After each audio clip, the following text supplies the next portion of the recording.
Hello guys, welcome back to my channel and welcome to today's video. So I recently made a little order on a Kaja Beauty and I want to share my little haul with you and also my thoughts on some of the products that I did pick up. I've been testing everything out for the past couple of weeks now and I'm just really excited for today's review slash haul because I've been wanting to try Kaja for the longest time now. It's been on my wish list since forever. It's also a Korean beauty brand and that's something I definitely want to highlight more on my channel. It's just Asian brands in general, but sometimes it can be a little bit hard with their cruelty-free status, but Kaja Beauty is cruelty-free and it's actually made by Sephora and Mimi Box. They like joined hands to create this beautiful, innovative, super cute makeup brand. So I'm really excited to review everything for you today. So with that being said, let's go ahead and hop into the review.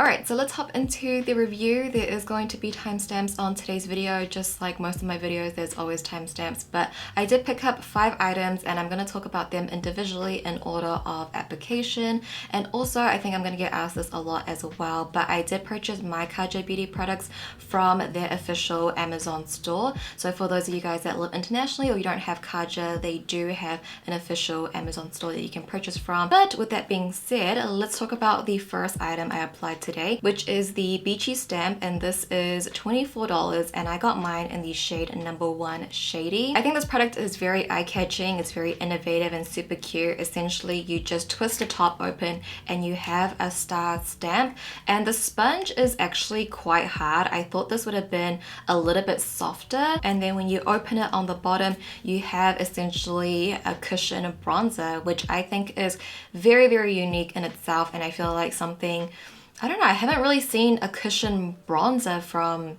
anyone. I definitely can see M Cosmetics doing something like this and I think they would kill it. So first off, I think the applicator, I mean, you don't have to use this, but I mean, it comes with it and it's pretty bulky, but the star shape is not really ideal for contour or bronzing. I think it's a very odd shape to have. Also, the sponge itself, like I mentioned, is quite hard. So I feel like when you stamp this onto your skin and you start blending it out, you can kind of see where it left off. Like there's like a stamp there. And I feel like with this applicator, it's not really ideal and it makes it look a little bit patchy. So I would recommend just taking your beauty sponge and going into the cushion instead and applying it.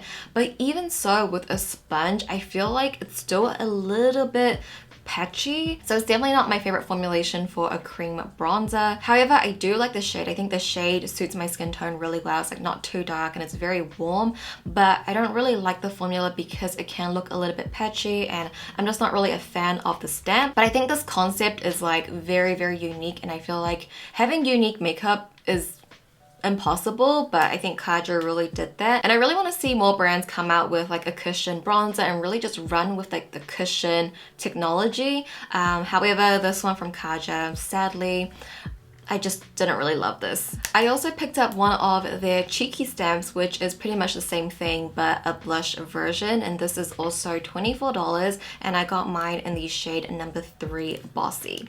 So instead of the star stamp, we have the heart stamp for the blush, and I think they also have one for highlighter, which is in a moon shape, which I didn't pick up. But the blush, same thing as well, the applicator, although I think the heart shape is a little bit better for blush. I think when you stamp it on, you definitely can see where it's stamped on and where it left off, and it's a little hard to blend. I think the blush is a little bit more patchier than the bronzer. I can't really make this work. Even if I go in with my sponge or a brush and apply this on, I feel like it's still a little bit patchy. Like there's some spots where it doesn't really pick up, and I have tried this on my foundation without setting it, with setting it on my skin directly, and all the times I've tried this, like it just doesn't look good. I mean, it doesn't look horrible. Like I think from far away you probably can't really tell, but up close you can see it is a little bit blotchy. So for that, I think for $24, there's definitely other like cream blushes that I like a lot more. That is definitely more affordable.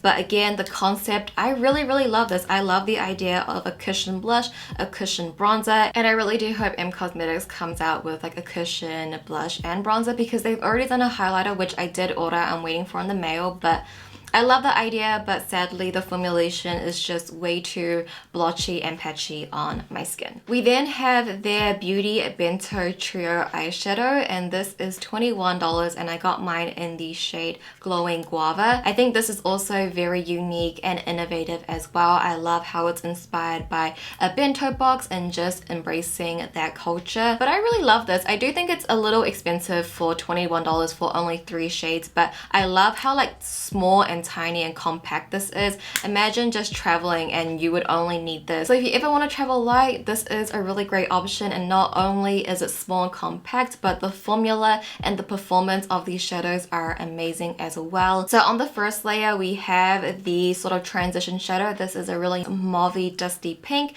and then I just took that into my crease using windshield wiping motions. But then I went into the bottom shade and I took this sort of red burgundy. When I first saw this red burgundy, I thought like this wouldn't really match the other 2 shadows, but once it's on the eyes, it's a little bit more like plum than red when you see it in the pan, and I feel like it does a really great job of deepening. So we have the light transition and then sort of like a medium to dark tone, and then the middle shade we have this beautiful metallic sort of mauvey gold. It is so pretty. It definitely has like a strong mauvey base to it, but then the little glitters that reflect are gold, so I think it matches so well. And this metallic definitely has more of those micro glitters than sort of like a solid metallic shadow. The formulation on these, I feel like they have a very buildable but pigmented type of formula. They have this like blendability where it makes it look very soft and diffused and really blown out. And I also think the 3 shades that they picked out is like perfect. There's a lot that you could actually do with this if you just use different techniques. So I really love this little trio more than I thought I would like,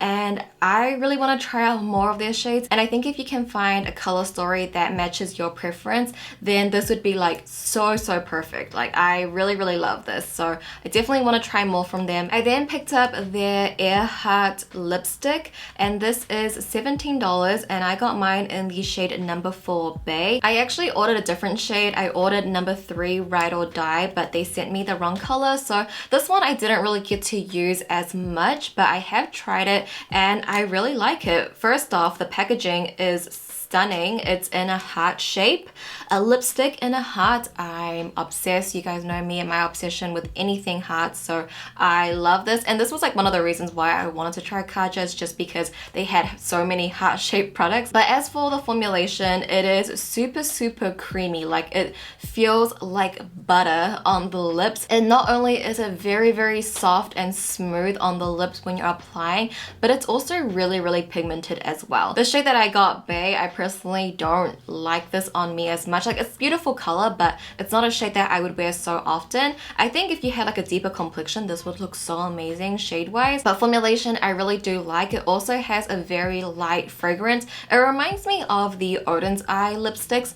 It has like this sort of like fruity grape scent, which I do like. It's not overpowering at all, but it's definitely there. However, I do think this is a really nice, comfortable formulation. It's like a semi-satin type of formulation. Like it doesn't dry down completely matte, but it's not like super satin either. So I really do like this. It's very comfortable, and I definitely would pick up more shades because I think this would be like one of my go-to lip colors if I got the color that I initially ordered. And the last item I picked up is their Heart Mounter Moisture Mount Lip Gloss Stick. This is also $17 and I got mine in the shade number 3 Crazy For You. And where the lipstick actually comes out, it's in a shape of a heart, which is so cute and I love. But the formulation kind of reminds me of the Just a Tint lip crayons, where it's very hydrating. I would say this one is just like a little bit thicker than the ColourPop one, but nonetheless it is very comfortable to wear. And you guys know I love the Just a Tint lip crayon, so this one I obviously clearly will love as well. It's pigmented, it's hydrating, I like the finish,